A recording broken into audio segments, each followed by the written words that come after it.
¿Qué tal amigos de la Agencia Católica de Noticias Info Vaticana?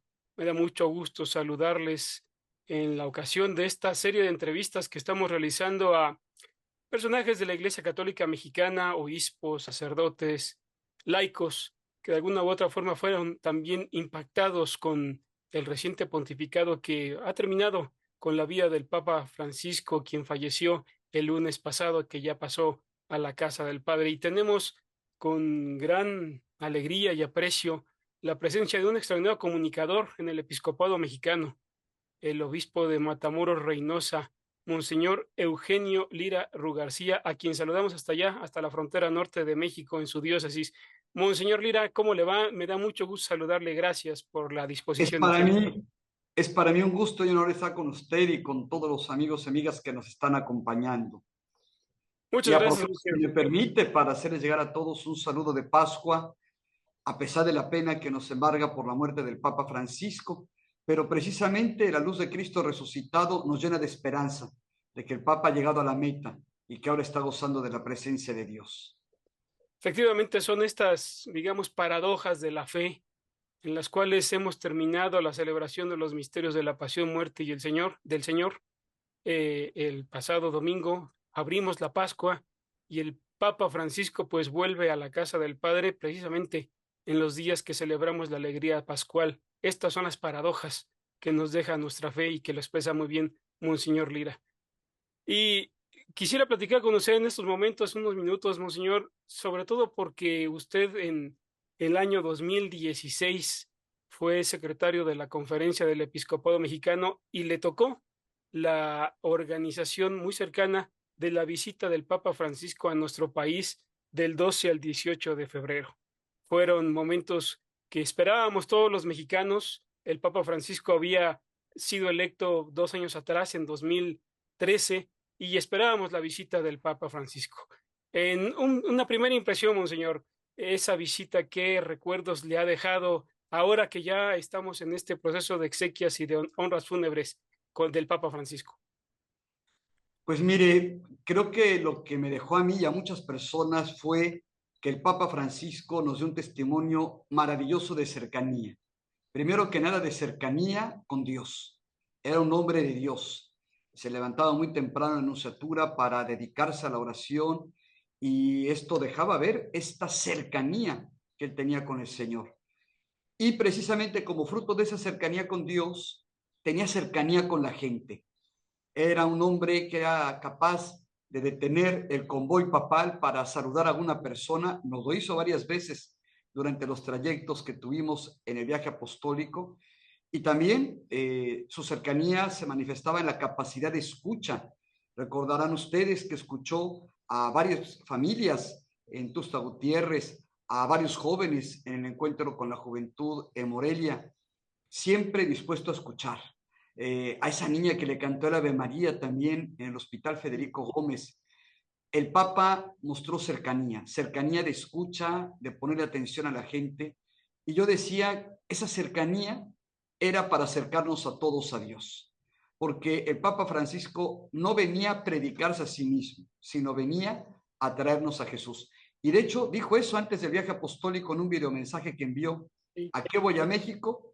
Pues a, con todos ustedes, recordar el amor de Dios, que Dios nos quiere mucho. Me encantó eso que él dijo y que además venía a saludar a la Madre de Guadalupe. Y bueno, pues esto es lo que vivimos precisamente en esa visita apostólica inolvidable. Fueron varios lugares los que visitó el Papa Francisco del 12 al 18 de febrero: Ecatepec, por ejemplo, conurbado a la Ciudad de México, Chiapas, Morelia, Ciudad Juárez. De esas visitas, monseñor, ¿qué destacaría? ¿Algún aspecto especial? Sobre todo, por ejemplo, en Chiapas se dio un acercamiento muy particular con los indígenas y de ahí brota, por ejemplo, estas nuevas reformas a la liturgia indígena con la emisión de libros litúrgicos en lengua central que recientemente también nos daba a conocer el cardenal Arismendi. ¿Qué destacamos de esa visita, particularmente en Chiapas, monseñor? Bueno, si me permite, yo creo que destacaría primero que el Papa fue el que nos envió la lista de los lugares a donde quería ir él. Ujú. ¿Cómo se fue haciendo una idea? Yo creo que fue a partir de la visita ad limina que le hicimos todos los obispos de México en 2014. Como se acordará usted y todos los amigos y amigas que nos escuchan, el Papa fue electo sumo pontífice en 2013 y en 2014 todos los obispos de México tuvimos la visita ad limina que se hace, antes era cada 5 años, ahora es cada 7 u 8 años, para ir a orar a las tumbas de los apóstoles San Pedro y San Pablo, recordando que somos sucesores de los apóstoles, y manifestar nuestra comunión con el sucesor de Pedro, el Papa, a través de informar a los dicasterios el trabajo que venimos haciendo en base a un elenco de preguntas que se nos formulan y luego tener el encuentro con el Papa. Es un encuentro muy bonito, el Papa tiene un estilo muy especial, se organizan 3 grupos de obispos, norte, centro y sur, y vamos pasando por más de hora y media para platicar con él en grupo, y hay una gran libertad para platicar.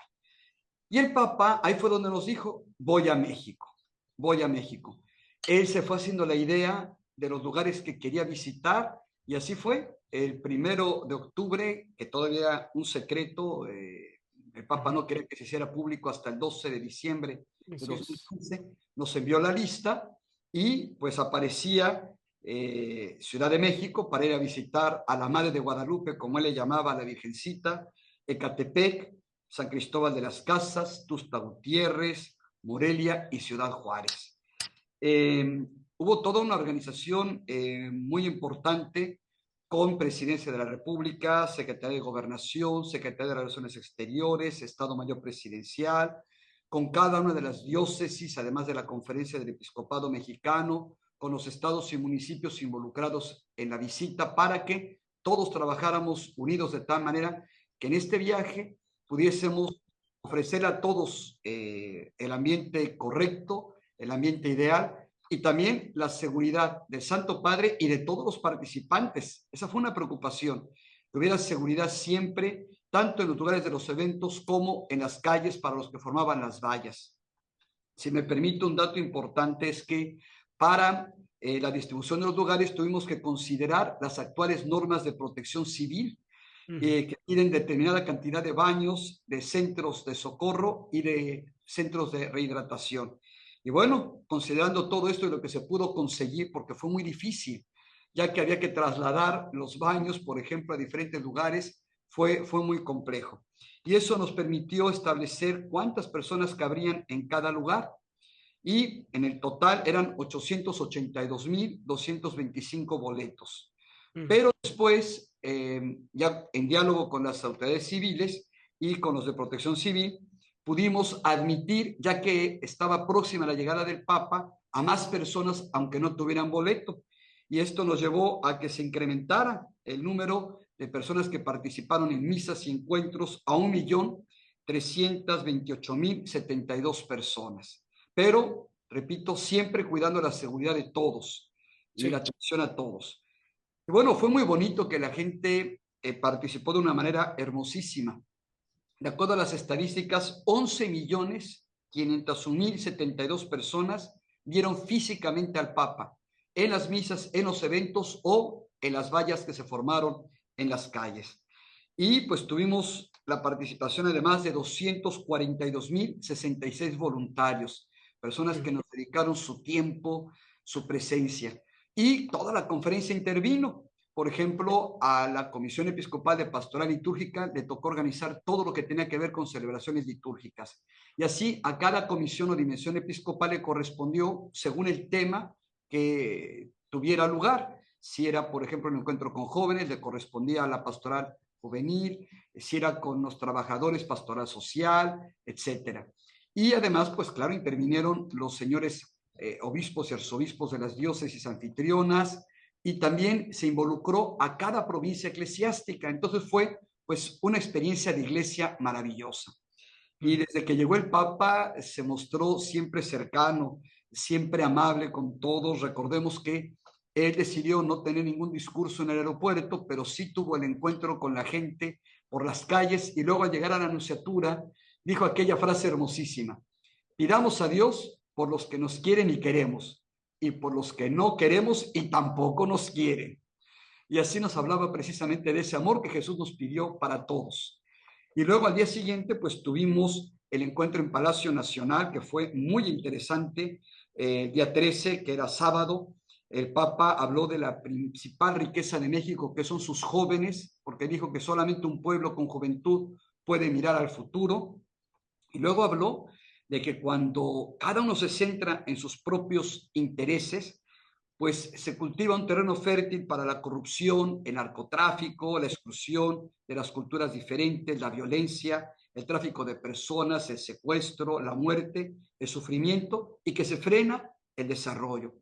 Luego en catedral nos habló a los obispos, nos exhortó a reflejar siempre la ternura de Dios y hacer un plan que estuviese cualificado para responder a las necesidades más urgentes, atender a los jóvenes y hacer frente al drama de la violencia. Y luego, pues en la Basílica de Guadalupe, me encantó, dijo que la Virgencita nos repetía lo mismo que a San Juan Diego: ayúdame a levantar la vida de mis hijos, que son tus hermanos. Luego el domingo 14 estuvo en Ecatepec, nos habló de la Cuaresma y habló de las grandes tentaciones: riqueza, vanidad y orgullo. Y luego en el Hospital Pediátrico Federico Gómez fue particularmente sensible. Yo le voy a compartir que como tuvimos varios recorridos planeando la visita pastoral, pues fuimos conociendo a niños, ¿verdad? Y algunos casos dramáticos. Y el Papa estaba muy, muy consternado.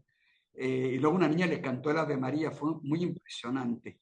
Y el Papa nos habló de cómo tratar a un enfermo practicando la carinoterapia. Una frase tomada de Olga Bejano Domínguez, una pentaparapléjica, que decía que un enfermo, más que costosos tratamientos, requiere una terapia muy barata, la carinoterapia. Luego, el lunes 15, como bien dice usted, el Papa estuvo en San Cristóbal de las Casas y nos dijo que había que aprender de las comunidades indígenas, particularmente el cuidado a la tierra y la gratitud. Y decía, el mundo no es homogéneo, no debemos querer que todos seamos iguales. Al contrario, hay que mantener la propia identidad y conservar la sabiduría de los ancianos.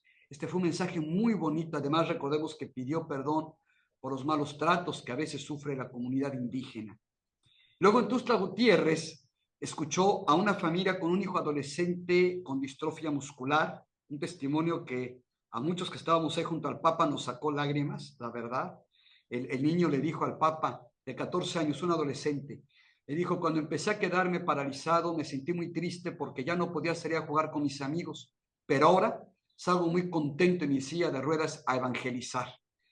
Escuchar eso fue impactante para todos y el Papa le dijo: Manuel, me gustó eso que dijiste, echarle ganas. Es lo que hace Dios, le echa ganas a nuestra vida. Hay que echarle ganas también nosotros. Eso fue muy bonito. Luego le habló una familia formada por una madre soltera, una familia cuyos progenitores sufrieron un fracaso matrimonial y ahora vivían una nueva unión. Y el Papa siempre habló de echarle ganas a la vida, como Dios hace con nosotros. Ese encuentro fue muy, muy emocionante. Luego el martes 16 fue la misa con los sacerdotes, religiosas, religiosos y seminaristas en Morelia. Y ahí el Papa nos habló de la importancia de la oración y de vencer la tentación de la resignación. Él decía, la resignación no solamente impide caminar, sino hacer camino. No le dejamos nada a los demás. Por eso, Padre, líbranos de la tentación de la resignación. Y nos invitó a aprender del testimonio de Tata Vasco, que ante el dolor de los purépachas hacía dos cosas: orar y hacer propuestas. Luego tuvo el encuentro con la juventud, escuchó a 4 muchachas y muchachos que le hablaron muy bonito, reconoció la dificultad de los jóvenes para valorarse y pues para salir adelante por la situación que se vive en México, el riesgo de perder familiares o amigos a causa de las drogas o de las organizaciones criminales. Y también reconoció el desencanto de muchos por la falta de trabajo digno, de estudio y de capacitación, pero dijo: hay que tomarnos de la mano de Jesús, y si te tropiezas, te vuelves a levantar y vuelves a agarrar su mano, porque Él sabe lo que son estas cosas. Y también dijo: y así como Él nos tiende la mano y te tiende la mano, tiéndesela tú a los demás, respetando siempre su dignidad. Y luego el miércoles 17, pues ya estuvimos en Ciudad Juárez, primero fue al Cerezo. El discurso que la interna le dirigió fue extraordinario. Además, ella lo escribió, lo envió antes a la organización del viaje papal. Yo lo había leído porque era parte del trabajo que se había encomendado y me impresionó que lo dijo de memoria, sin llevar la hoja de papel. Un discurso impresionante, donde ella le dijo que cuando cayó en la cárcel, alguien le dijo, no te preguntes por qué, sino para qué. Y el Papa retomó esas palabras y me encantó lo que dijo. Lo realizado, realizado está, pero eso no significa que no haya la posibilidad de escribir una nueva historia hacia adelante. Luchen desde acá adentro por revertir las situaciones que generan más exclusión. Luego se reunió con trabajadores y empresarios y me encantó, los invitó a soñar en un México donde papá y mamá tengan tiempo para jugar con sus hijos. Y dijo, y eso se va a lograr dialogando, confrontando, negociando y perdiendo un poco todos para que ganen todos. Un consejo muy bueno, ¿eh? Esto se aplica a toda la familia, a todo, ¿verdad? Luego tuvimos la misa en la frontera, que fue impresionante.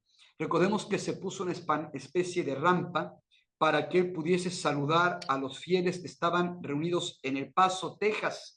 Ahí Sí, estaban en el Zumbao, estaban del otro lado del río participando por pantallas, como el señor Max Seitz, que ahora es el encargado de migración de la Conferencia Episcopal de Estados Unidos, pues nos organizamos para eso. El Papa les dirigió un mensaje y recordó que los migrantes son hermanas y hermanos que salen expulsados por la pobreza y la violencia, por el narcotráfico, el crimen organizado. Y recordó de tantas mujeres que habían sido víctimas de la violencia y pues pidió trabajar a favor de los migrantes. Luego pues ya se despidió de todos y dijo algo muy bonito. He podido constatar que en este pueblo existen muchas luces que anuncian esperanza, la presencia de Dios que sigue caminando en esta tierra, guiándolos y sosteniéndolos en la esperanza. Muchos hombres y mujeres que con su esfuerzo de cada día hacen posible que esta sociedad mexicana no se quede a oscuras. Pues esto fue un poquito, ¿verdad? Lo que el Papa nos dijo. Era al volver a Roma, dijo que la visita había sido una experiencia de transfiguración, porque se dejó ver la presencia de Dios en este pueblo mexicano. ha hecho usted un extraordinario resumen de la visita en tan pocos minutos y sí recordamos esos aspectos tan maravillosos, particularmente en la anunciatura, cuando el pueblo se volcaba a tributarle su cariño al Papa, pero también consecuencias pastorales muy concretas para nuestro país. Por ejemplo, como usted decía bien, de catedral, ese exhorto, ese discurso hacia los obispos tuvo un fruto. Por ejemplo, el proyecto global de pastoral de la Conferencia del Episcopado Mexicano. Y eso en estos momentos es, digámoslo así, una de las guías que está teniendo nuestra iglesia particular para ir hacia los 500 años de las apariciones de Guadalupe y también de la redención, de la redención de nuestra salvación, pues en el año 2033. ¿Qué experiencia, Monseñor, nos puede platicar de esa visita, particularmente hacia usted como obispo? Algo particular de cercanía personal que el Papa le haya dado a usted como obispo en esos momentos. Bueno, sí, tuvimos la oportunidad porque a mí me nombraron coordinador general del viaje apostólico, por eso estuve siempre en contacto con el doctor Alberto Garzbarri, que por cierto hoy acompañó al féretro del Papa, iba con un grupo que iba atrás del féretro, incluso adelante de los señores obispos y cardenales. Ahí estaba, me dio mucho gusto ver al doctor Garzbarri, Alberto Garzbarri, una experiencia, empezó con Pablo VI, ¿verdad? Luego con Juan Pablo II, acompañó a Benedicto XVI, y fue muy significativo porque con el viaje del Papa Francisco en ese 2016 se despidió de su cargo como responsable de los viajes internacionales del Papa.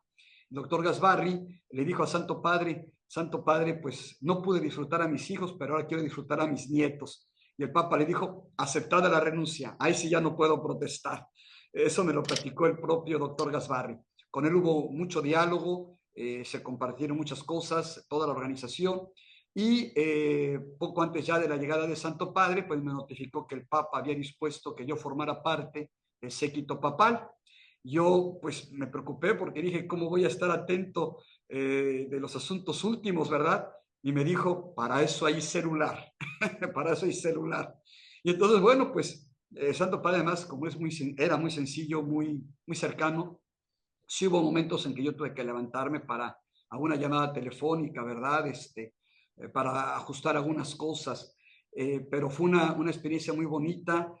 Pudimos recibirlo desde el aeropuerto, estar en el hotel sede de Séquito, luego acompañarlo en todos los traslados, en cada evento, comíamos con él. Y sabe que él tenía ese detalle que lo hacía uno sentir en confianza. Incluso en Morelia, pues estábamos comiendo con él en casa del cardenal Alberto Suarezinda, y yo me atreví, le estaban comentando algunas cosas importantes, y yo le dije, Santo Padre, yo no le voy a decir nada importante, solamente una pregunta, ¿se puso bloqueador solar? Y me dijo, no. Le dije, Santo Padre, es que trae muy quemada la nariz, y me preocupa porque todavía faltan más días. Y me dijo, no, qué bueno que me lo dices. Y ahí estaba su médico comiendo con nosotros, y ya el cardenal Suárez Inda mandó comprar por ahí algún bloqueador solar para ponérselo. Pero yo tuve la confianza porque el Papa daba ese espacio a la confianza. Luego otro detalle muy bonito, cuando íbamos en el avión, ya habíamos subido al avión, terminando el encuentro con los jóvenes en Morelia, el Papa estaba muy emocionado, incluso él entraba primero al avión y después los demás ya subíamos. Pero en esa ocasión el Papa se quedó de pie en su lugar y nos estaba saludando a cada uno de mano. Y bueno, las mañanas también lo hacía, cada vez que subíamos al avión. Pero en esa ocasión el Papa estaba como muy emocionado. Y entonces, cuando ya habíamos despegado, yo me acerqué a su asiento y hablé un momentito con él. Y le hice un recuento y le envié los datos que me estaban dando del encuentro con los jóvenes. Y le dije, Santo Padre, mire nada más esto, qué maravilla, vea los comentarios de los jóvenes a través de las redes sociales. Y me contestó, mira lo que puede hacer Dios con un burrito. Se refería a sí mismo como un Sí, burrito, con mucha así es. sencillez. Pues fue una experiencia muy hermosa. Luego tuve la oportunidad de volverlo a ver en Roma en 2017 Ujú. y en 2018 porque fue la Navidad de Tamaulipas en el Vaticano. Y pues algo que me impresionó, el Papa que ve tanta gente, pues me reconoció y me dio un abrazo muy cálido y me dijo, recuerdo con mucho cariño mi viaje apostólico a México, agradezco todo lo que hiciste, la que hizo tanta gente, y platicábamos un poquito de detalles del viaje, eso me sorprendió mucho. Fue una constante las veces que lo pude ver de nuevo en Roma, se acordaba mucho del viaje, detalles, tenía una gran sensibilidad, la verdad. Yo creo que era fruto de que le ponía atención a la gente. Por eso no se Sí, le olvidaban los rostros, no se le olvidaban las personas. Y yo le voy a contar algo. En 2017 yo estaba ahí, lo fui a saludar, subí en la audiencia del miércoles, ve que a los obispos nos ponen al lado, y entonces él baja del papamóvil, empieza a caminar y saluda así, pero yo no me di cuenta que me estaba saludando a mí. Yo ujú, pensé que estaba saludando a un cardenal que estaba a mi lado, ¿verdad? Y no me atreví a corresponder al saludo, entonces vi que se quedó serio y ya bajó la mano. Y entonces ya cuando yo pasé, abrió los brazos así, me dijo, te estaba saludando, pero pues no pensé que era a mí, ¿verdad? Pues junto estaba un cardenal, mucho más importante que yo, ¿no? Pero eran los detalles que él tenía, sí se fijaba, se acordaba de las personas, y yo pensé que me había confundido, entonces al darme el abrazo me dice, no sabes cómo recuerdo mi viaje a México, te agradezco todo. Entonces yo, no, pues sí sabe quién soy, ¿verdad? sí. Tenía ese detalle, se fijaba en la gente. Tiene usted ahí, pues, ese recuerdo de la gratitud del Papa y en esta plática que estamos sosteniendo, Monseñor Lira, la extraordinaria forma de tratar a la gente con esa delicadeza que pocas veces vemos a través de los medios de comunicación. Pocas veces se da este reflejo de lo que el Papa realmente era ya en el trato cotidiano y con usted, particularmente con ese gesto de agradecido por el viaje a México, que es un detalle extraordinario que usted también va a conservar durante toda su vida y en su ministerio. Sí, la verdad sí, para mí fue eh, algo extraordinario. Cuando el Papa me dijo gracias por todo, pues no, fue para mí muy emocionante. Le confieso que lloré de emoción. Sí, lloré de emoción después de dar el abrazo, ya que estaba yo bajando las escaleras. Sí, lloré de emoción, ¿verdad? Porque pues fue un gesto muy hermoso del Papa. Algunas cosas más que me dijo ahí, que las llevaré siempre en el corazón, ¿no? y además que quedó muy contento. Él me Así, dijo que ya el cardenal Bertelo le había dicho que México era muy especial, dijo, pero no me esperaba esto. Superó con mucho lo que yo imaginé. Sí me lo exacto. dijo también.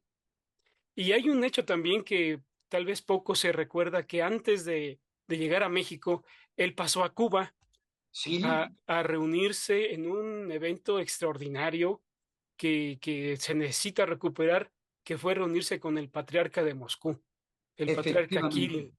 Y ahí emitieron un pronunciamiento, una declaración conjunta de unidad entre las dos iglesias y una manifestación también de solidaridad con las iglesias perseguidas, la familia y el impulso, la protección a la vida. ¿Usted qué experiencia tuvo, qué recuerdo tiene sobre ese encuentro con el patriarca Kirill? Bueno, fíjese que precisamente hubo algunas modificaciones que tuvimos que hacer al horario originario que se había previsto por esa visita que hizo rapidita a Cuba, ¿verdad? Entonces eso nos llevó a hacer algunos ajustes con el horario. Eh, y pues fue emocionante, ¿no? Ese encuentro con el patriarca Kirill, eh, un abrazo extraordinario y el mensaje eh, de amor que ambos hicieron llegar. Y otro detalle muy interesante que quizá poca gente sabe, el Papa cuando bajó del avión traía una gripa tremenda, ¿eh? Se Ujú, enfermó allá, sí, ujú. traía una gripa fuerte, pero fue increíble que el Santo Padre, como si no la tuviera, ¿verdad? Él siguió el horario, todo, pero sí nos informaron desde el avión, nos hizo favor el doctor Gasbarri de comunicarnos que el Papa venía gripado. Y bueno, el aire acondicionado del avión pues tampoco le hizo mucho bien, ¿no? Los que padecemos un poco de las vías respiratorias lo sabemos, si vamos un poquito gripados, el aire acondicionado del avión es tremendo, ¿no? Y aún así, el Santo Padre bajó como si nada, lo vimos saludando como si nada, se acercó a la gente y al día siguiente y todo el resto del viaje apostólico, el Santo Padre siguió con el horario y con todas las actividades tal y como se programaron. Después de que usted estuvo en esas obligaciones, su labor, ministerio en la conferencia del Episcopado Mexicano, el Santo Padre le manda al norte del país, a la diócesis de Reynosa, Matamoros, primero era Matamoros, Reynosa, y ahí usted comienza su labor pastoral ya como obispo titular. Pero recientemente, en los últimos meses, hay una novedad de este cambio, que no solamente es una nomenclatura, Matamoros se convierte en Matamoros Reynosa, y esto es un impacto que también refleja una sensibilidad particular de una estrategia, digámoslo así, de esa parte del país por ser colindante con los Estados Unidos, pero también de impacto por los migrantes. ¿Cómo ha sido esta transformación, monseñor, que fue en parte también gracias al Papa Francisco? Bueno, como bien dice usted, gracias a Dios y a través del Papa Francisco, el Señor me envió a servir aquí ya como obispo residencial, ¿verdad? Yo era obispo auxiliar en Puebla, pero al término del viaje apostólico, el Santo Padre me concede la gracia de ser servidor de esta diócesis de Matamoros al principio, ¿no? Incluso cuando en 2017 lo fui a saludar, al darme el abrazo me dice, ¿estás contento con tu nueva esposa? Los obispos somos esposos de nuestra iglesia diocesana. Y le dije, sí, Santo Padre, muy feliz. Y me lo volvió a preguntar en 2018, ¿eh? Cuando fuimos a la visita de la Navidad de Tamaulipas en el Vaticano, me volvió a decir, pero si estás contento con tu esposa, tu diócesis. Dije, sí, Santo Padre. Luego tuvimos ya la visita límina de 2023 y ahí fue donde hubo la oportunidad de presentar esta propuesta de que el cambio, que se llevara a cabo el cambio de la nomenclatura de nuestra diócesis. ¿Por qué razón? Porque de los 43 municipios del estado de Tamaulipas, Reynosa es con mucho el más grande. Sí. Luego le sigue Matamoros. Por cierto, la capital, Ciudad Victoria, es muy poco poblada, tiene muy poca población. El municipio más grande, más poblado de todo el estado es Reynosa, luego seguido por Matamoros, ya después Tampico y luego Nuevo Laredo, pero ya son de otras diócesis. Somos 4 diócesis aquí en Tamaulipas, en Nuevo Laredo, Tampico, Ciudad Victoria y nosotros. Entonces, presenté las causas, las razones por las cuales creía importante la mutación del nombre y también solicité una concatedral en Reynosa, que la parroquia que está en el centro de Reynosa se convirtiera en concatedral. Y a todo, pues el Santo Padre accedió. Eso pues fue una bendición muy grande. Se dio el cambio de nombre desde mitad del año pasado y luego la elevación de la concatedral la tuvimos el 3 de diciembre. Por cierto, fue muy bonito porque vino, claro, el señor nuncio apostólico en México, Monseñor José Spiteri, vinieron varios arzobispos y obispos de México, también nos acompañaron los obispos de la diócesis vecina de Bronzeville, el obispo Flores, que también forma parte del sínodo, y su obispo auxiliar, Monseñor María Vilés, y pues nos concedió Dios nuestro Señor que también nos acompañara el cardenal Christophe Pierre, nuncio apostólico en Estados Unidos. Fue muy bonito, muy significativo que el nuncio de México y el nuncio de Estados Unidos estuvieran en esa misa. Fue de veras muy significativo, obispos de México, obispos de Estados Unidos, porque pues somos frontera. Entonces, pues era bonito que manifestáramos esos lazos de unidad, esos lazos de unidad. Aquí lo vivimos mucho en la frontera. Fíjese que es muy interesante, tenemos abrazos binacionales de la ciudad de Matamoros con la ciudad de Brownsville y la ciudad de Reynosa con la ciudad de Hidalgo y de McAllen.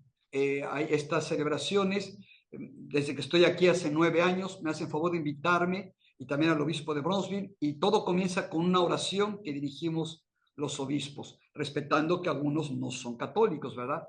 Pero es muy bonito este evento. Y algo que se dice siempre en los discursos es, tanto de los alcaldes de Matamoros y Reynosa como de los alcaldes de Brownsville, McAllen e Hidalgo, pues a fin de cuentas nos unen lazos de sangre, porque muchos son familia, algunos se fueron a vivir allá o nacieron allá, pero crecieron aquí. Nos unen lazos culturales, nos unen lazos espirituales y religiosos. La mayoría somos católicos aquí y en la frontera de Estados Unidos, y pues nos une incluso la economía. La Sí. economía. Cuando tuvimos la pandemia, que estaban pues cerrados los puentes, no podíamos cruzar, ¿se acuerdan? Por motivos de seguridad en cuanto a sanidad, solamente con un permiso especial que se concedía. A mí me concedió un permiso especial porque estaba agonizando el obispo emérito de Brownsville, Monseñor Peña.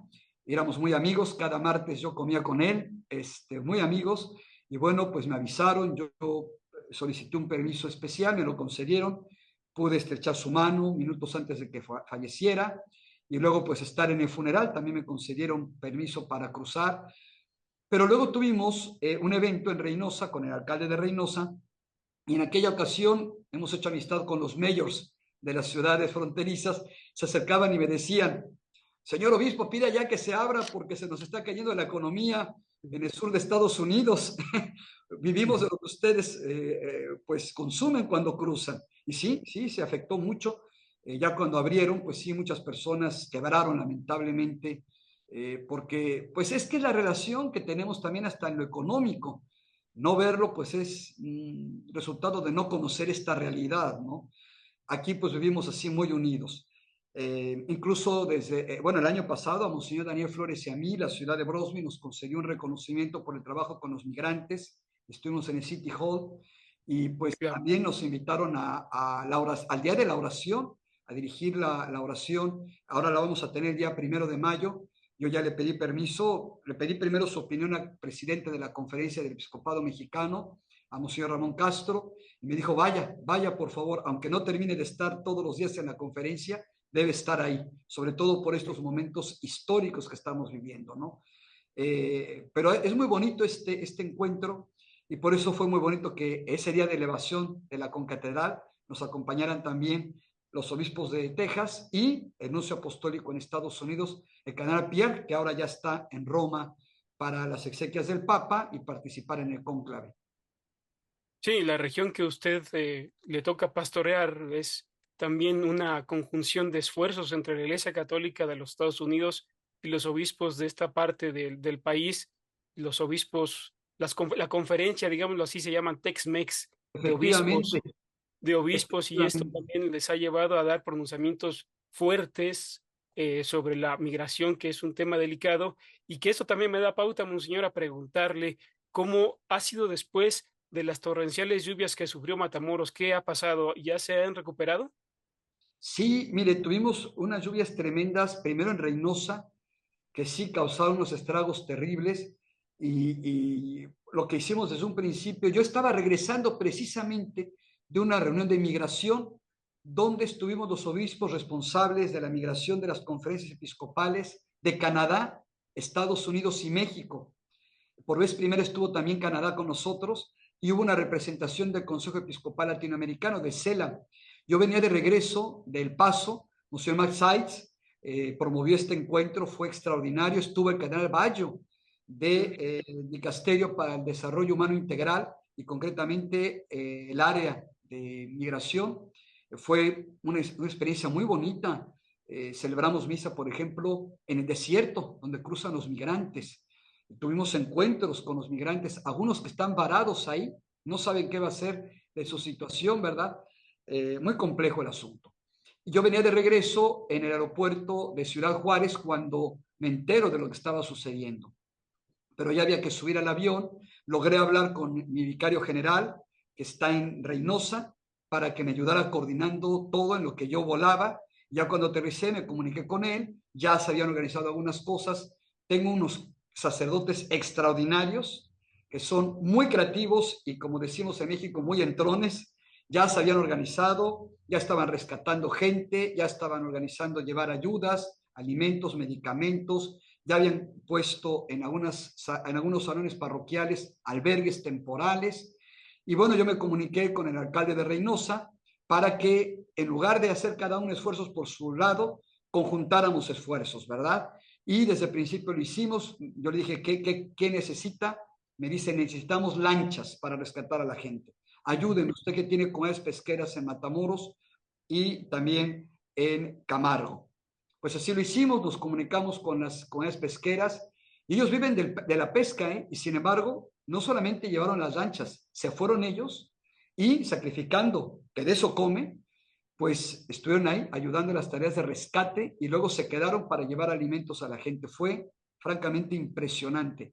El trabajo de sacerdotes, religiosas, laicos comprometidos, fieles, fue extraordinario y pues creo que pudimos salir adelante. Ahora estamos en la etapa de reconstrucción y ahora tuvimos recientemente ahora otras lluvias torrenciales aquí en Matamoros, precisamente el lunes, pero pues gracias a Dios no fueron tan graves como las de Reynosa, aunque sí con cierto nivel de preocupación, pero pues es lo que nos ha tocado ahora y gracias a Dios la gente es muy unida y hemos podido salir adelante, gracias a Dios. Monseñor, para aterrizar nuestra entrevista y agradeciendo mucho esta disposición y extraordinario recuento que usted nos hace, no solamente de la visita papal, sino de la vida de su diócesis, que ojalá podamos platicar en otra ocasión sobre lo que viene para su diócesis. Y quisiera saber, desde su opinión, el próximo año estaremos conmemorando el 10º aniversario de la visita papal de Francisco a México del 12-18 de febrero 2016-2026. ¿Cuál sería el principal fruto que nos queda de esta visita? Fue un evento extraordinario, pero no es un evento estéril. El futuro ya ha dado ciertamente frutos. Pero ¿cuál sería el principal, monseñor, de esa visita a 10 años? Yo creo que a nivel eclesial fue que nos reuniéramos como obispos para elaborar el PGP, el Proyecto Pastoral Global de Pastoral.